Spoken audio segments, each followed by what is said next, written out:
All right. Well, welcome once again, everyone. This is the Pangean. I'm Alex Madajian, and today I'm once again interviewing Dr. Michael Gendre. And if you weren't able to catch our first podcast, it was absolutely stupendous. We talked about the insights that Immanuel Kant provides. And today, I want to discuss a little bit more Dr. Gendre's arch nemesis. His name is Hegel. Now, I'm not a particular fan of Hegel myself, but he was an extraordinarily influential philosopher. And just as sort of a thumbnail, I think we can learn more about who Hegel is by who he influenced. What today would you say is responsible because of Hegel's work? It's a difficult question, Alex. Hegel influenced the rise of totalitarianism. Okay, Oh, he is the most significant influence for the rise of Karl Marx and for the validation of the revolution and the terror leading up to a um, a general sense that there has to be a government that controls all aspects of life. So the totalitarian idea is not obviously it exists in human nature because despots and tyrants have always existed. sure. But in the case of Hegel, it's brought to a the modern form of totalitarianism. He senses it and he wants it. He absolutely wants it. And it's not surprising that people like Stalin, for example, would gravitate toward that philosophy, or even people like Peron in Argentina essentially wrote something, not himself, but followed some philosophy professor who was a Hegelian and essentially wrote his Peronist philosophy. But even the Germans, or many Germans, or a lot of intellectuals in France or in England or in America, John Dewey was very much influenced by Hegel. So the whole progressive movement in the world was was set in motion by Hegel, and even the existentialists. If you take Jean-Paul Sartre, for example, his first major book, Being in Nothingness, is essentially a form. I mean, uses the jargon of Hegel, the in itself and the for itself, and ultimately it's empty because you have a constant clash of individuals wanting to be the top guy, the top dog, and it's a very it devalues the real human interactions. That's what I find the major problem with Hegel is that in my view, he's a covert narcissist. He's a narcissist who hides himself. I mean, that's what covert narcissists do. They're psychopathic individuals. They have no empathy. They have no empathy. I love how we've gone from German philosopher to narcissistic, sociopathic, philosopher. Like, well, I mean, he was German. I get that, but No, still. no, no. Now let me change a little bit. I mean, if you look at major European philosophers prior to Hegel, you have two bad ones. One is Thomas Hobbes, who also denies common sense, the empathy that most people have, and certainly trashes friendship and trashes Christian love, saying it's the very first paragraph almost of Leviathan. And Rousseau, who is a different kind of animal in the sense that he talks about Christianity, but at the same time he has a theory of the state that is a totalitarian system. So these two guys, to begin with, very influential. They're clearly the sort of substructure of Hegel's philosophy. And when you get to Hegel and the rise of a modern, pre-totalitarian, but let's just call it totalitarian state, you have the infrastructure of what Marx does and what all the Marxists do when they have power. They use terror and they rule over every aspect of human life. So these people are the totalitarians I of, see. of the world, and that's why Hegel has to be pinned down as somebody whose influence was extremely nefarious, unless he's recognized as what I just said, which is somebody who's manipulating his language.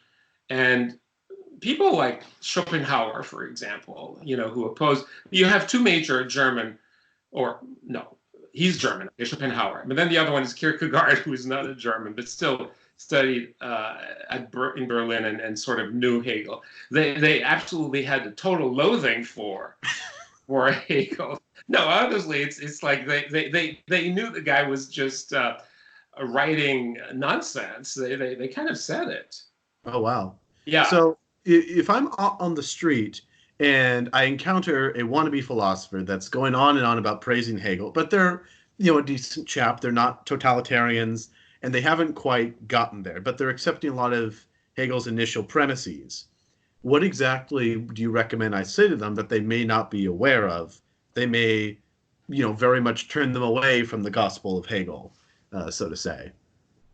Right. Well, the first thing is that there is a tradition of common sense philosophy that actually you find in a lot. I mean, in America, number one. I mean, I think I sent you that little thing, which maybe we could append to the video, and that is that you have Hannah Arendt, very important philosopher. I mean, I would say people have to read these thinkers. Okay, Hannah Arendt, that's number one. I think also Robert Nozick, a libertarian from Harvard, who was really not liked at all by the establishment at Harvard. James Rachels, Bernard Williams, Colin McGinn. I mean, among the Russians, you have Alexander Solzhenitsyn and Igor Shafarovich.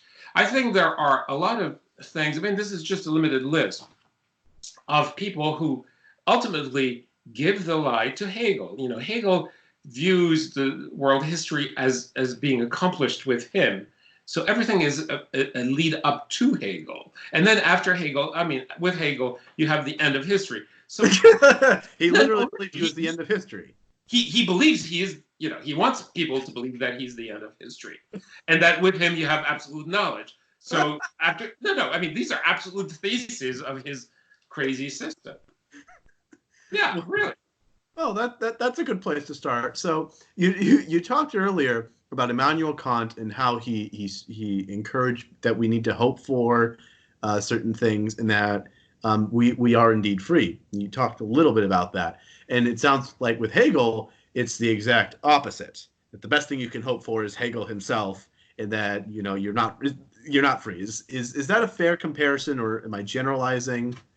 Yes, it is a fair generalization. I mean, it's a little bit excessive because Sure. Hegel obviously knew Kant. I mean, he came a few years after, and then in the history of philosophy, you have these other characters in between. You have Fichte and you have Schelling. So Hegel kind of knew what it was. I mean, he really had a very good sense of what Hegel had. Hegel had a very good sense of what Kant had written. So he picks up everything to turn it around and against Kant. So common sense is devalued. Freedom is made to be subservient to the state.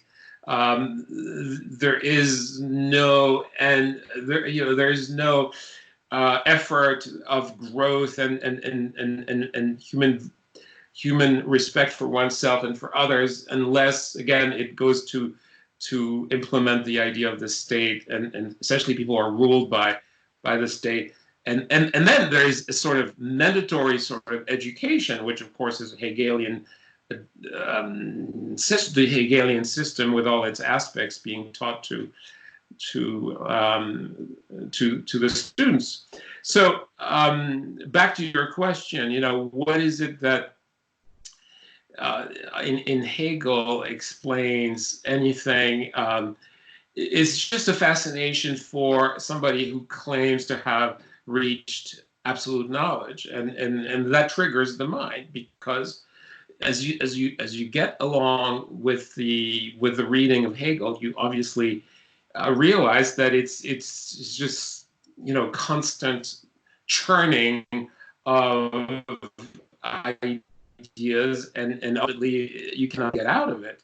I mean, there are a bunch of significant mistakes he makes, but they're made so well. I mean, let me give you an example. I mean, he says, for example, the crossing of the Rubicon is, you know, trivial little nonsense.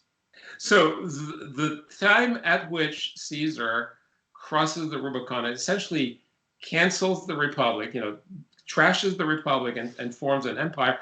Oh, that's just a trivial thing. Well, okay. I mean, come on. That doesn't grab me as being so trivial. And there are other things like that. You know, I suppose I can find. Well, another one is Stoicism.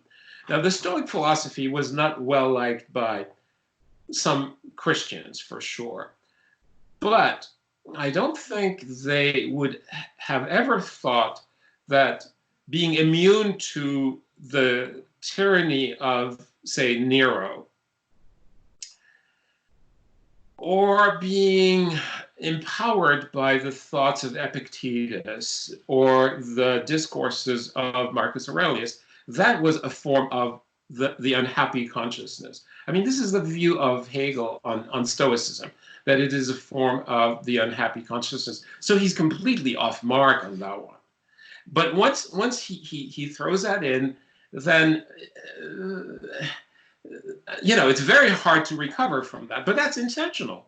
He intentionally destroys some really important things in the history of philosophy by casting aspersion on, say, Stoicism. Stoicism is not to be despised, in spite of his views of it. Wow. I mean, that's I got more than what I bargained for by your answer to my question. That's a little from what I gather. Tell me I'm right or wrong. That people who enjoy Hegel predominantly enjoy him because he gives them a right or a reason to power. Is that a fair assessment? Yeah, it gives them, yes, and the power of speaking endlessly. Okay, logoria. Okay. No, that's right. We're talking academia. I forgot about that. Well, right. It means diarrhea of the mouth. Okay, that's what, well, that's what it is. I'm telling you. Yeah, they can spin and spin and spin. This is how spinning, intellectual spinning, comes out of this thing. So on that lovely note, the diary of the mouth, I'm afraid that's where we're going to leave our viewers because we're running out of time. I think that's a great great image to put in our, you know, they'll now forever associate diary of the mouth with Hegel. I think that we've left a good impression. Folks, thank you so much for watching. I'm Alex Madajian. Thank you, Professor Gendre. Thank you so much for giving me your book, Aligning Values and Politics. Michael Gendre is the co-author along with Nicholas Sanchez. I recommend you find a copy for yourself on Amazon. It's been great. I hope to catch you all again later.